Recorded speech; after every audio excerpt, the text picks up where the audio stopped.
What it is, what it do, cyber world. It is your girl, the one, the only, Ash Said It. AshSaidIt.com, AshSaidIt.com. Welcome to the Ash Said It Daily Podcast Show. I appreciate you guys for all of your love and support. Over 1,600 episodes and 500,000 streams worldwide. None of this would be possible without you guys, so I thank you so very much.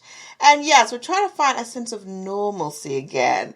So I wanted to introduce you guys to the president of the Kenyan Collection, the wonderful Cindy Lay. Hey, Cindy. Hi, how are you? I am great. How are you doing today?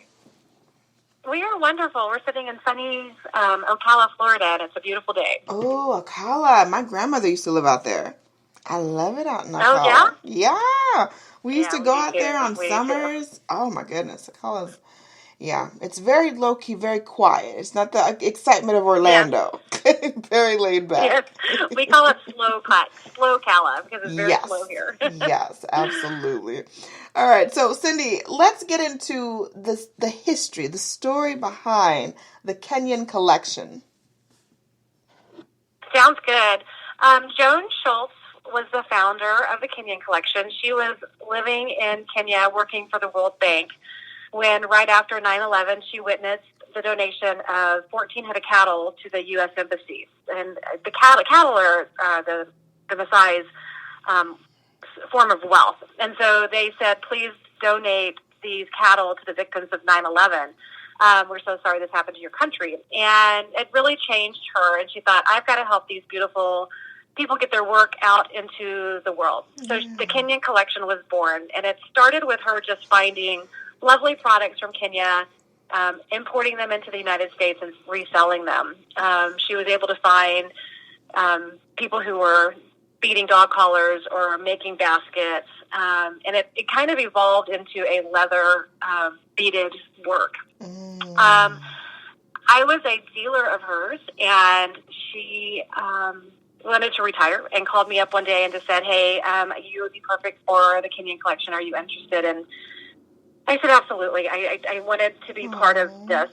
And so my husband and I bought the company, and I flew to Kenya and set up my own workshop. So we have our own set of, we had 20 beaters when we started. We're up to 70 now. Had COVID not hit, we probably would be over 100. Wow. But that's our goal, is to get up to 100 mamas of the Maasai Tribe to bead for us. So yeah. Okay. So after you and your husband acquired the company, what was your vision for the Kenyan Collection? Well, Joan had already set up accounts worldwide, and we just wanted to grow the company. We wanted to get more exposure for Kenya, more exposure for the beautiful art that comes out of there, and we basically, it's not a charity. We were looking into making this possibly a charity, and we found that oftentimes, like the March of Dimes, only a dime of the dollar goes back to the people. We wanted to give them 100% of their money back to them so they can use their money how they wanted to. So we wanted to empower these women who oftentimes are not empowered in Kenya. And so now we pay the mamas directly. They can send their kids to school. There's a community of mamas that got together and bought a big water trough for the water that runs off their roofs. They could gather the water. Because they would have to hike sometimes 2 to 5 miles just to get water for their family each day. Wow. That is incredible. And I mean, what a way to honor, women, especially now that we're in International Women's, Month, Women's History Month. I mean, that's incredible. Yeah. Wow. Yes. And these women are just beautiful. They're so grateful for everything.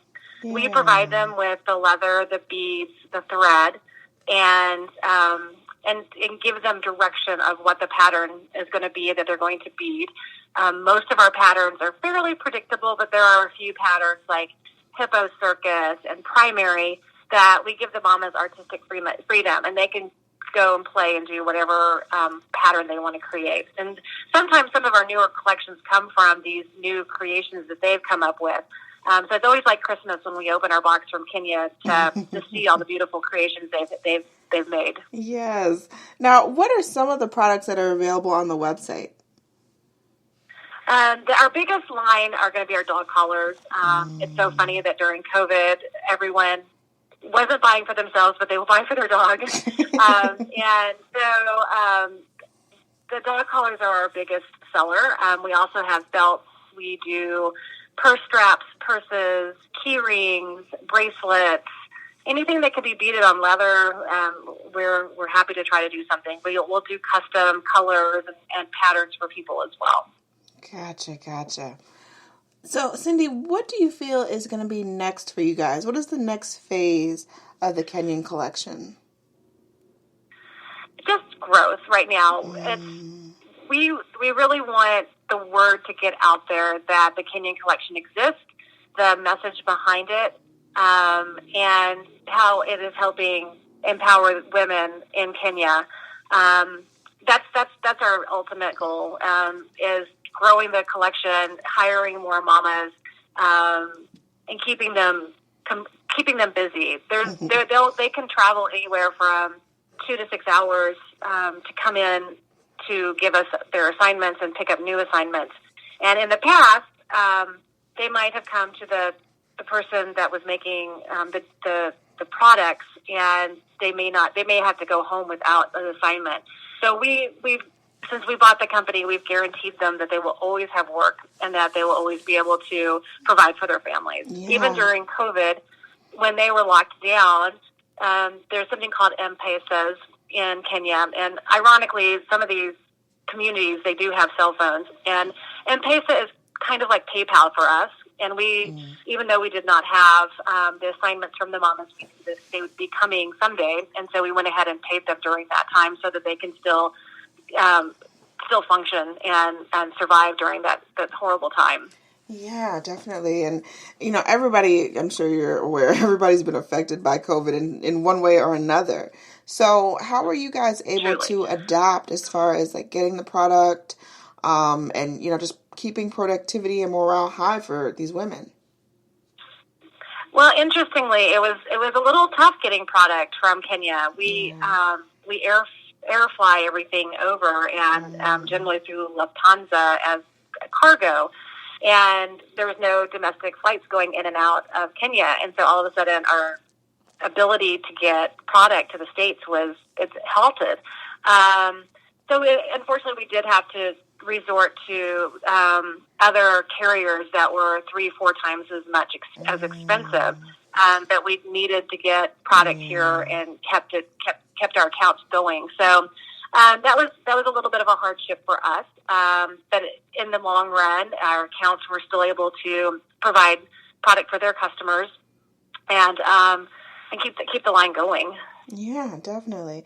Last but certainly not least, Cindy, what advice could you offer to any young woman with the aspiration to become an entrepreneur? That's a great question. We all sell widgets. It's just a widget that we're selling, and it's creating an experience that people will be memorable. And that comes with excellent customer service. It comes with great communication skills. It comes with exceeding customers' expectations. Find something that you're passionate about, and exceed and be the best you could possibly be. I love it. Cindy Lay, thank you so much for joining us today and sharing all about the Kenyan Collection. I really, really appreciate your time today, too. Not a problem. Let everyone know how they can get their hands on some of this awesome jewelry. And, of course, if you guys are on social media, let them know how to follow you. Absolutely. Our website is thekenyancollection.com. Social media is just Kenyan Collection on both Facebook and Instagram.